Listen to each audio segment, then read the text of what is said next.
Depuis samedi, au Québec, il n'y a plus de prix plancher pour le litre d'essence à la pompe. Concrètement, ça veut dire que les détaillants de carburant ne sont plus tenus de respecter un prix minimum pour la vente d'essence.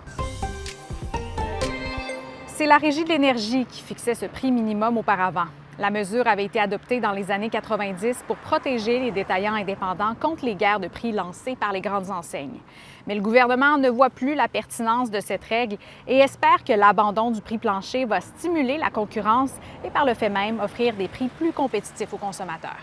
Encore à ce jour, Québec, Chaudière-Appalaches, paie leur essence plus cher, par exemple, que certains endroits à Montérégie ou encore au Saguenay-Lac-Saint-Jean. Alors, s'il y a un opérateur ou une bannière aujourd'hui qui veut faire des promotions plus agressives, ils sont en mesure de pouvoir le faire. Donc, c'est ça. On aura une guerre de prix plus féroce là, C'est ce qu'on souhaite. entre stations-service voisines. Le fait qu'il y ait abolition du prix plancher permettrait d'avoir de guerres de prix désastreuses qui pourront probablement faire sortir du marché des détaillants et notamment des détaillants des régions. Quand il y a une station-service qui disparaît, ça peut être son dépanneur aussi qui va disparaître en même temps. Ça va créer des déserts énergétiques, mais aussi des déserts alimentaires.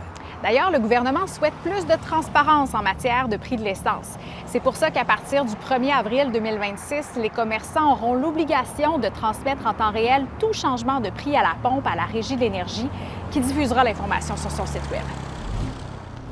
Il se passe vraiment quelque chose de particulier dans le monde de l'immobilier à Québec. Au mois de mai, on a enregistré un nombre record de ventes pour la période de l'année. Autrement dit, le marché est loin de se calmer, même dans une période d'incertitude économique. Le nombre de ventes dans la grande région de Québec a progressé de 6 en mai, mais la Rive-Sud a enregistré une hausse des ventes de 17 par rapport à mai 2024. Et la croissance des prix ne ralentit pas. Le prix médian d'une maison unifamiliale a grimpé de 20 par rapport au même moment l'année dernière. Par ailleurs, la surenchère n'est pas derrière nous. Plus que jamais, ce sont les vendeurs qui ont le gros bout du bâton dans les négociations, au point où une propriété sur 4 se vend au moins 10 au-dessus du prix demandé. Pneus usés, fenêtres cassées, serviettes hygiéniques souillées. Ce sont quelques exemples de ce que peuvent retrouver les organismes dans les sacs de dons.